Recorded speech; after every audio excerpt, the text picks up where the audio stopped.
যখন কেউ অজু সহকারে নামাজের স্থানে নামাজের প্রতীক্ষা করে, ফেরেশতাগণ বলেন, হে আল্লাহ, তাকে ক্ষমা করে দাও। হে আল্লাহ, ওর প্রতি সদয় হও। আসসালামু আলাইকুম। সুপ্রিয় দর্শক বন্ধুরা, আপনারা সবাই কেমন আছেন? আশা করছি মহান আল্লাহ তাআলার অশেষ রহমতে আপনারা অনেক বেশি ভালো আছেন। আমিও আলহামদুলিল্লাহ অনেক ভালো আছি। আজকে সকাল থেকে ভিডিওটি শুরু করলাম। শুরুতে সকালের নাস্তার জন্য চাটা বানিয়ে নিচ্ছি। আপনারা দেখতে থাকুন, পুরো ভিডিও জুড়ে আমার সাথে থাকুন। ভিডিওর প্রথমে ছোট্ট একটি রিকোয়েস্ট, যে যেখানে কাছে কিংবা দূরে, দেশ কিংবা বিদেশ থেকে আমার ভিডিওটি যদি দেখে থাকছেন, তাহলে প্লিজ সম্পূর্ণ ভিডিওটি কন্টিনিউ করার চেষ্টা করবেন, কারণ আমি অনেক কষ্ট করে ভিডিও বানাই। হ্যাঁ বন্ধুরা, এখানে 2 কাপ চা বানাবো, তার জন্য এখানে আমি 3 কাপ পরিমাণ পানি দিয়েছি। তারপর 4 টেবিল চামচ পরিমাণ গুঁড়ো দুধ দিয়েছি, আর 1 টেবিল চামচ পরিমাণ চা পাতা দিয়েছি। দিয়ে এভাবে ভালো করে ফুটিয়ে নিতে হবে যতক্ষণ না পর্যন্ত চায়ের আসল কালারটা না আসছে।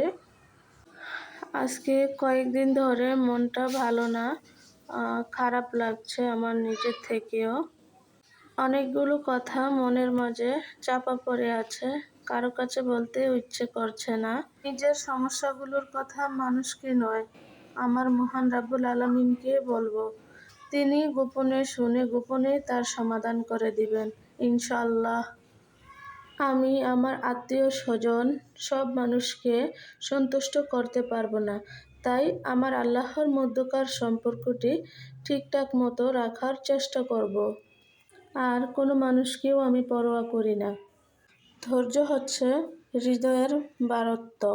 বন্ধুরা, আসলে আমি চাই আমার যত আত্মীয় স্বজন আছে সবার সাথে ভালো ব্যবহার করতে এবং ভালো সম্পর্ক রাখতে, কিন্তু যতই আমি কাছে যাচ্ছি ততই ওরা আমার কাছ থেকে অনেক দূরে চলে যাচ্ছে। আমি এমন একটা জীবন চাই, মানুষের মনে এমনভাবে জায়গা করে নেব, মরে গেলেও যে সে যেন আমার জন্য দোয়া করে, আর জীবিত থাকলে যেন দেখা করার আশা রাখে। কিন্তু বন্ধুরা, কোনো খারাপ চিন্তা মাথায় আসার আগে আমার 3টি কথা সবসময় মনে পড়ে যায়। 1, আল্লাহ সব কিছু দেখছেন। 2, ফেরেশতা সব কিছু লিখছেন। 3, কিয়ামতের দিন সব কিছুর হিসাব দিতেই হবে আমাদের। তাই বন্ধুরা, সবসময় ভেবেচিন্তে কাজ করতে হয় আমাকে, কারণ আমি অনেক অসুস্থ। আমি বুঝি মৃত্যু আমাকে কতটা তাড়া করে বেড়ায়, সবসময় ভয়ের মাঝে আমি থাকি। আমি জানি বন্ধুরা, দুনিয়ার প্রতি ভালোবাসা আমার যত বেশি হবে, আল্লাহর প্রতি ততটাই কম হবে। তাই চলুন বন্ধুরা, দুনিয়ার কথা মাথা থেকে বাদ দিয়ে আখিরাতের কথা চিন্তা করি, তাহলে আমরা সব রকম খারাপ কাজ থেকে দূরে থাকতে পারবো।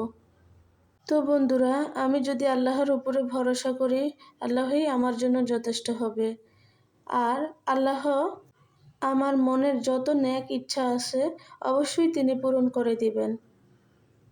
আমি হতাশ হই না, সবসময় ভাবি, যখন আমার পরিকল্পনাগুলো সফল হয় না, তখন আমার মনে এটা আসে যে আল্লাহ উত্তম পরিকল্পনাকারী, আমার জন্য নিশ্চয়ই কোনো ভালো পরিকল্পনা রেখে দিয়েছেন। তাই বন্ধুরা, কখনো ধৈর্য হারা হই না। মনে এটাই আসে যে আল্লাহ আমার জন্য যা নির্ধারণ করে রেখেছেন, সঠিক সময়ে আমি তা পাব।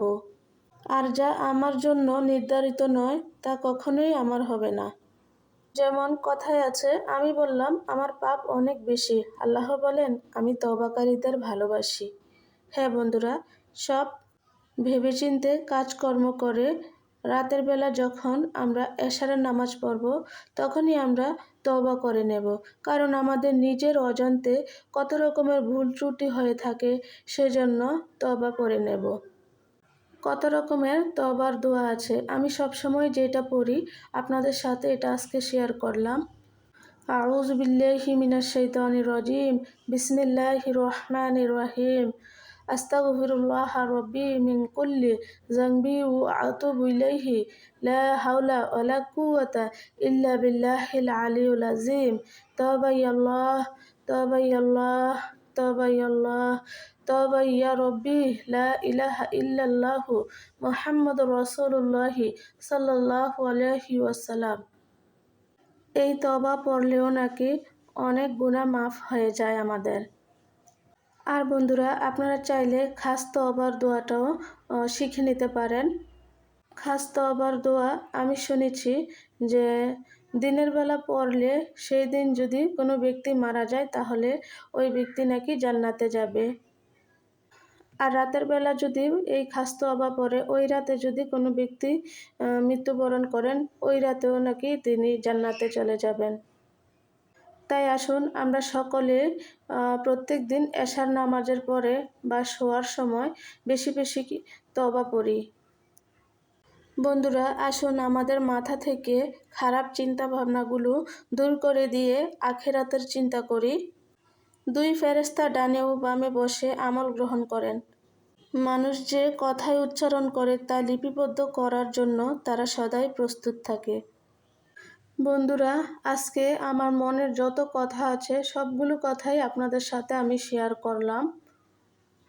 আমার যত কাছের আত্মীয় স্বজনরা আছে সবাই, আমি যতই কাছে যেতে চাই তাদের সবাই আমাকে দূরে ঠেলে দেয়। তাই সবসময় আমি মহান আল্লাহ তাআলার উপরে ভরসা রাখি। ইনশাআল্লাহ তিনি একদিন আমার সব কিছু ঠিক করে দিবেন। আপনাদের সাথে গল্প করতে করতে ভিডিওর শেষ মুহূর্তে একদম চলে এসেছি।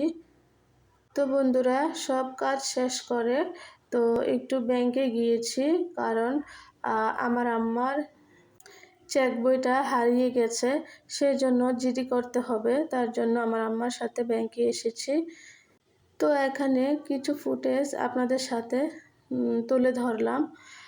ভিতরটা অনেক সুন্দর, একদম নিরিবিলি পরিবেশ, কোনো ঝামেলা নেই। খুবই ভালো লেগেছে এখানে যেয়ে।